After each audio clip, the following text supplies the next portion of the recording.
This is Jessie, and you're listening to the Curious Cabinet Podcast.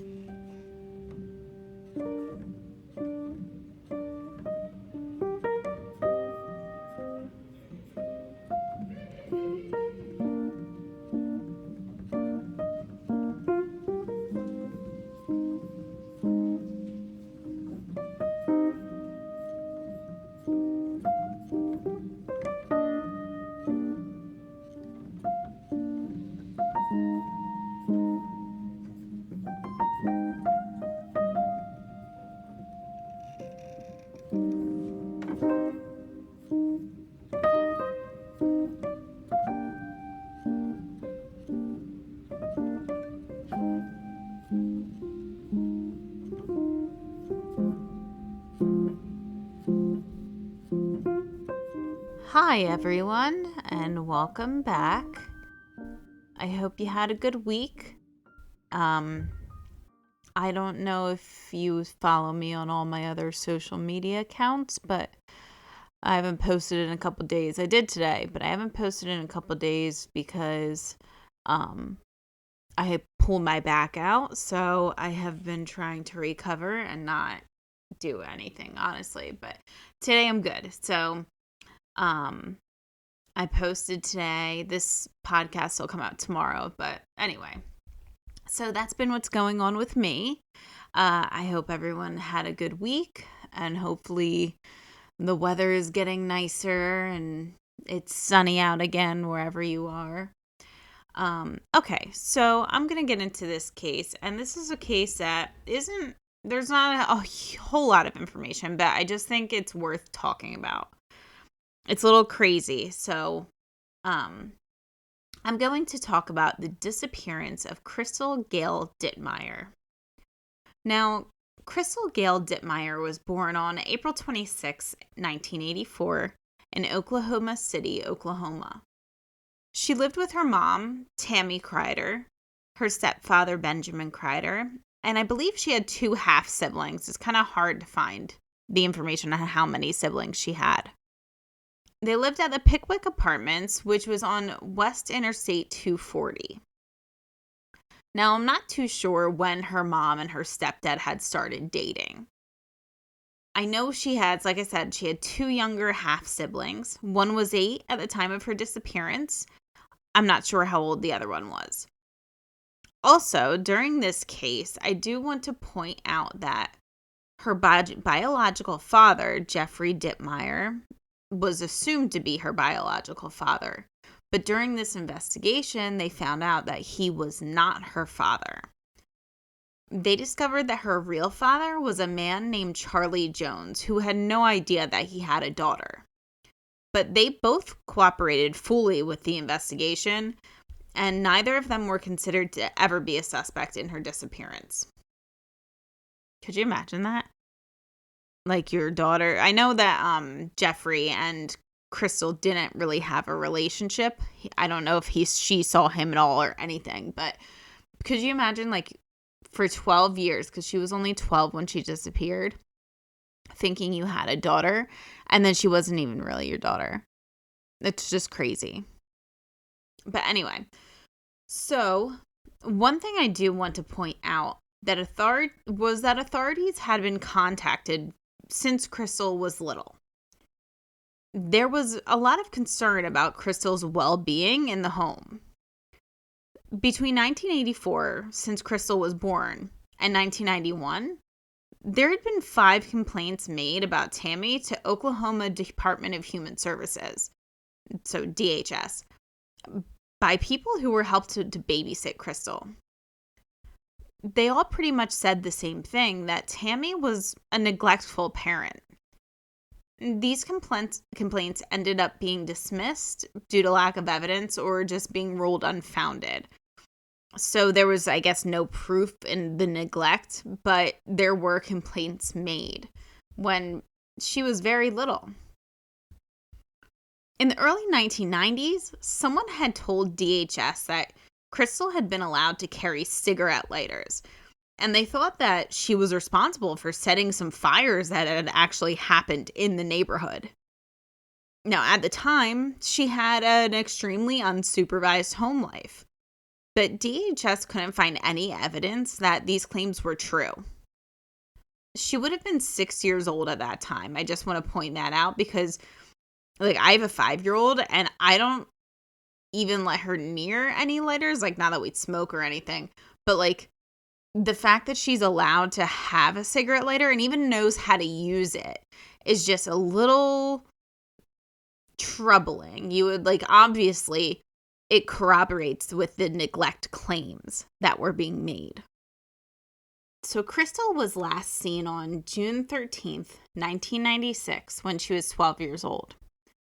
She was wearing a white t-shirt with a yin-yang design, a red and blue patch embroidered on the front of it, blue jean shorts, a yin-yang necklace, and her hair was up in a bun. She was 5'4" with brown hair, hazel eyes, a scar on her forehead near her hairline, and weighed 114 pounds. She was last seen at the apartment complex, and she was last seen hanging around the swimming pool on the south side of the complex. Her friend also noticed that her hand was bandaged up, but there aren't any public details about where the injury came from. Now, earlier that day, Tammy had plans to go over to a friend's house, and she left Crystal at home by herself. And she ended up leaving around noon. So when she got home, it was around 3 p.m., and the door had been chain locked from the inside. Tammy went to her sister's house, who lived in the same apartment complex. She wasn't there for that long, and then she went back home, and when she did, Benjamin, her husband, was home. Now, at the time, Benjamin had been working as a registered nurse for the Oklahoma State Health Department. But the weird thing is that he was supposed to be out of town on a business trip and not get home until a little bit later that night. And the other thing I want to point out about this is that now if I left my 12-year-old daughter home alone, at any age really, and I got back and the door was locked from the inside, and I wouldn't just ignore it. I would start screaming and tell her to let me inside, because I would think that something was happening. Like, I feel like as a parent, that's your first thought is like, something bad's happening. I need to make sure she's okay. So it's weird that she was just like, oh, I'll just walk over to my sister's house. That's a very strange thing to me. I would be freaking out. But anyway, so later that night, Benjamin ended up leaving the house around 4:30 p.m. because he had to return the car that he had used to go on his work trip. And normally this ride would have taken about 15 minutes. I'm not sure if that's both ways or one way, but either way, he didn't get home until about 6:30. So it shouldn't have taken anywhere near that long. When he was questioned about it, he didn't really have an alibi for why he was gone for so long. And it was confirmed that he did have a work trip that day. There was a seminar and he did attend it, but when he turned in his travel voucher, I'm assuming that they tracked the mileage on the car, because his travel voucher had about 100 miles more than he had been authorized for. So the day after Crystal's disappearance, investigators noticed that Benjamin had some sort of bruising on his shoulder. He had visible bite marks on his arm and other noticeable injuries on his hands. He claimed that he was changing the brakes on Tammy's car, but investigators took pictures of the injuries and also investigated the car, and they came to the conclusion that there was nothing in the brake system that would have given him injuries like that. Tammy also told investigators that she noticed Benjamin had purchased a new garment bag. Like, I guess he carries like a suit jacket and a garment bag when he goes to wherever, whatever thing he needs to do that day so that his clothes aren't wrinkled. This led investigators to believe that when he killed Crystal, he put her body in his old garment bag and needed to replace it. Now, Benjamin has been a suspect since the beginning of this case. So when they searched the apartment, they found that there was blood that matched Crystal's DNA. They found it in the carpet, on a table leg, on a towel, a bedspread, on a pair of jeans, and on a bra. They also found blood with the same matching DNA in the car that he had been using for work the day that she went missing. Now, I do want to point out that there wasn't enough blood to believe that there was a murder in the home. And she had been, her friend had seen her with a bandage on her hand earlier that day. But, like that could make sense. But the big thing is that there was an empty peroxide bottle found in the apartment, which investigators actually believe was used to clean up any other bloodstains that may have been visible. So investigators kind of came up with a theory at this point. They believe that Benjamin had gotten home early, and when he did, he found Crystal in the master bathroom taking a shower, which she wasn't supposed to do. It was against the rules. This led to an argument, which led to him killing her. Then, while Tammy and their youngest son were at the store, he put the body in the garment bag and then put it in the work car. Then he had to go and return the car, so when he did, he just drove about 50 miles away, dumped the body, and then came back a couple days later, and they believed that he moved the body to a creek in Yukon, Oklahoma. I don't know why that's the place that they believe he put it, but there must be some sort of evidence. It didn't have anything listed publicly. But there's a crucial part to this case that really kind of changes everything. Crystal's 8-year-old half-brother was confused by everyone wondering where Crystal was. So about 2 weeks after she had disappeared, another case was opened by DHS, and both the other kids were removed from the home, and I believe they were placed into a foster home. So he had talked to one of the foster parents, and he said that one night he walked into his parents' room when they were arguing. And Tammy had pretty much tried to push him out of the room immediately. Like, she needed to get him out of there. He said that he had seen Crystal lying on the floor, motionless, with her eyes open and her legs just straight out. Tammy took him to the store shortly after, and then they went shopping, and when he got back, Crystal was gone. He told that foster parent he didn't understand why her picture was in the paper as missing, and everybody was saying that they didn't know where she was because he had seen her dead in the apartment, which is like insanely traumatizing for an 8-year-old to see his sister dead in the apartment. But then his mom's just like, oh no, get out of here, like nothing happened. It's very strange. So Tammy kind of denies this whole thing, but like, what if this is all true? If she was covering him for Benjamin or vice versa, like, could you imagine if she knew her daughter was dead and was just trying to protect the person that killed her? One of the most disgusting things a mother could ever do. It's just, you're just an awful person. But anyway, so during this investigation, Tammy was questioned and polygraphed to see if she had anything to do with Crystal's disappearance. She was also asked if she worked with anyone to cover up the disappearance, or if she could take them to where Crystal was. She answered no to all 3 questions, and the polygraph pretty much said that she failed the test, and all the answers signaling high levels of deception. But despite this, she has never been charged with anything that has to do with Crystal's disappearance. I guess there's just not enough evidence to support it.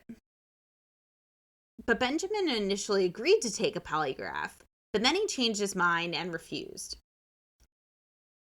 I told you the 2 other children were taken from the home shortly after she went missing, and then Tammy and Benjamin separated and have since divorced.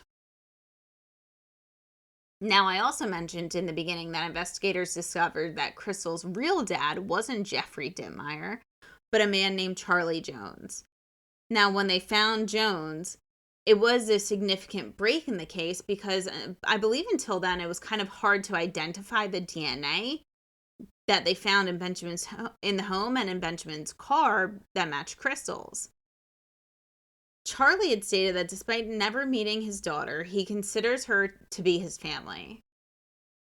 The only pictures he has of her are the ones that he's taken from newspaper articles. But he looks at them every day and wonders, what if she was here? And every time I read that, it just breaks my heart because things could have been so different for Crystal. Now, I'm sure you hear the inconsistencies within the timeline that Benjamin gave. But despite this, it took them over 2 years to get an indictment for Benjamin, even though he was considered a suspect pretty much since the beginning of the case. With the minimal amount of evidence and no body, it was almost impossible. And it seems like he had a really good lawyer as well. So in 1998, he had officially been charged with murder and was extradited from Kentucky. I believe he moved to Kentucky after all this. He had then been convicted and sentenced to life in prison during the first trial. But then in 2001, the conviction was overturned by the appellate court, which is a very, very rare thing. Now, the court had ruled that improper evidence was allowed within the trial. They said that the method used to analyze the bite marks did not necessarily meet the standards for reliability and scientific validity. The conviction ended up being overturned on a 3-2 vote. So then he was tried again in 2004.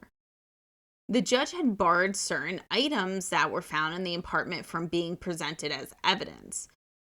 The defense attorney attempted to enter some of the evidence, specifically a pair of underwear, to suggest that somebody else had been in the home before Benjamin had gotten home.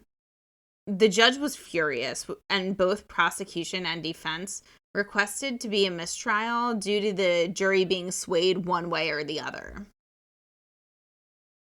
So then, while waiting for the third trial in 2005, Benjamin had confessed to the murder. He said he and Crystal had gone into an argument and he hit her in anger and killed her, but it was all an accident. When he was asked where the location of the body was, he said that he didn't know.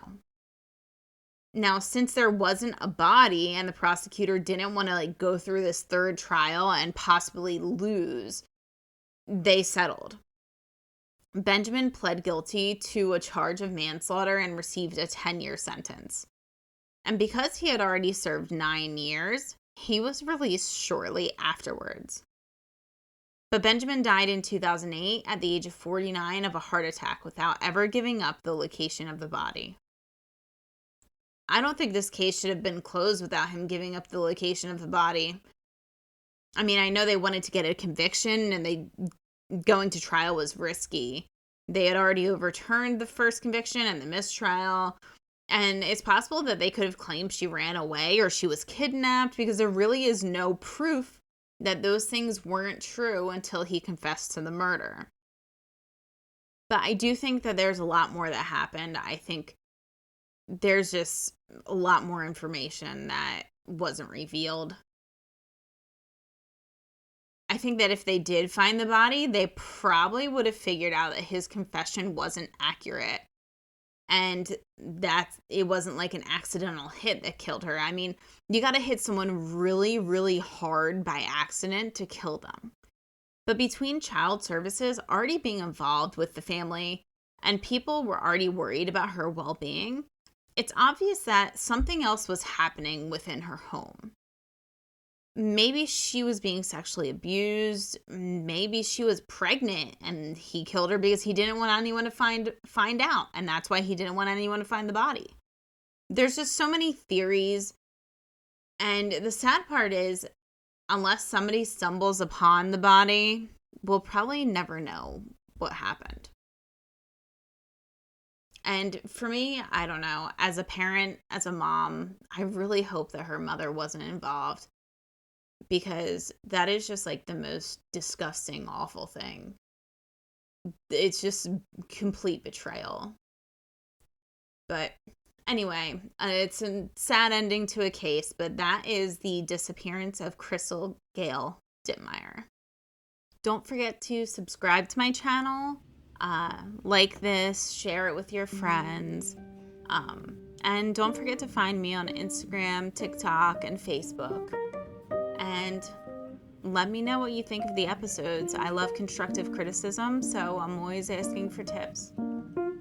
All right, until next week, guys.